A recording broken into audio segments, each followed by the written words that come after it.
দেশ জুড়ে চলছে অরাজকতা। ৫ আগস্টের পর দেশবাসী দেখছে এ যেন আরেক বাংলাদেশ। সোশ্যাল মিডিয়া থেকে শুরু করে গণমাধ্যম সব জায়গা জুড়েই আতঙ্ক। আর এই হট্টগোলের দায় গিয়ে পড়েছে সরকার প্রধানের কাঁধে।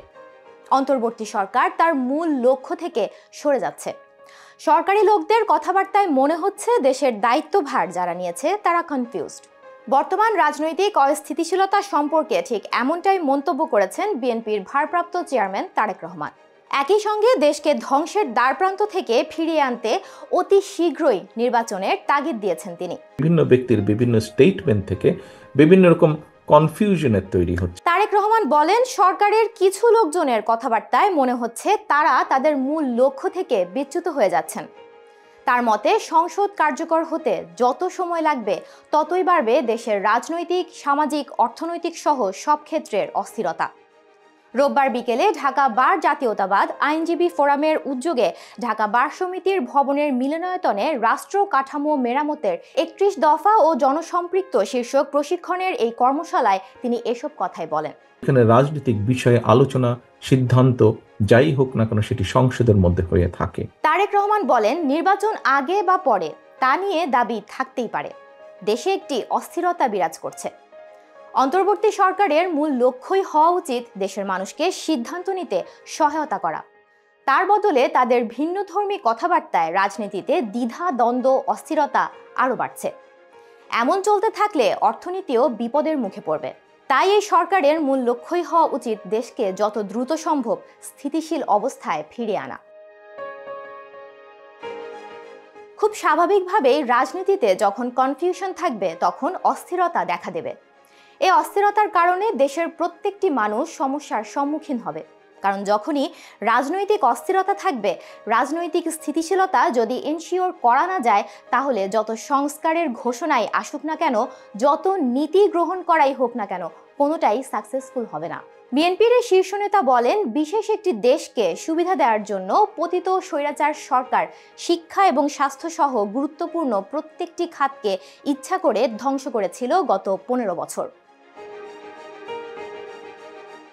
দেশের চলমান পরিস্থিতি তারই এক বড় প্রমাণ। ডেভিল হান্ট অপারেশনের প্রক্রিয়া শুরু করায় অপরাধীর সংখ্যা যেন কমার বদলে বাড়তে শুরু করেছে। একটা সময় ছিনতাই এলাকা হিসেবে প্রচুর খ্যাতি ছিল শুধুমাত্র মোহাম্মদপুর এলাকা। এখন সমগ্র ঢাকা শহর জুড়েই আতঙ্ক।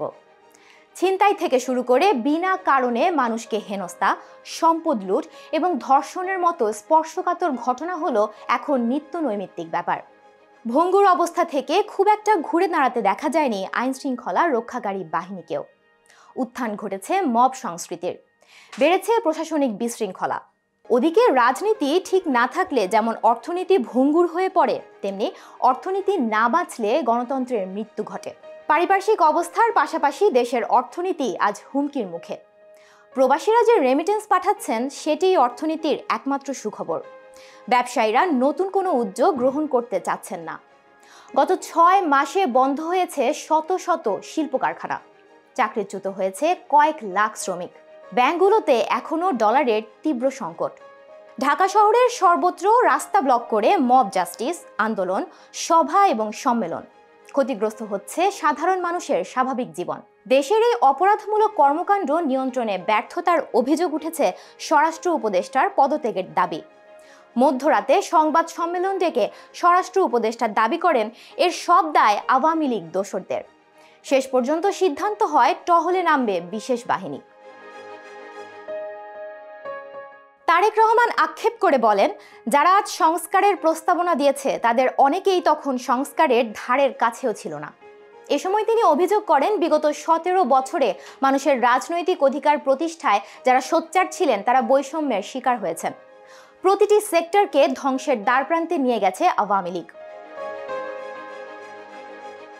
স্বৈরাচার ব্যবস্থা থেকে বের হতে হলে একজন ব্যক্তি ২ বারের বেশি প্রধানমন্ত্রী হতে পারবে না।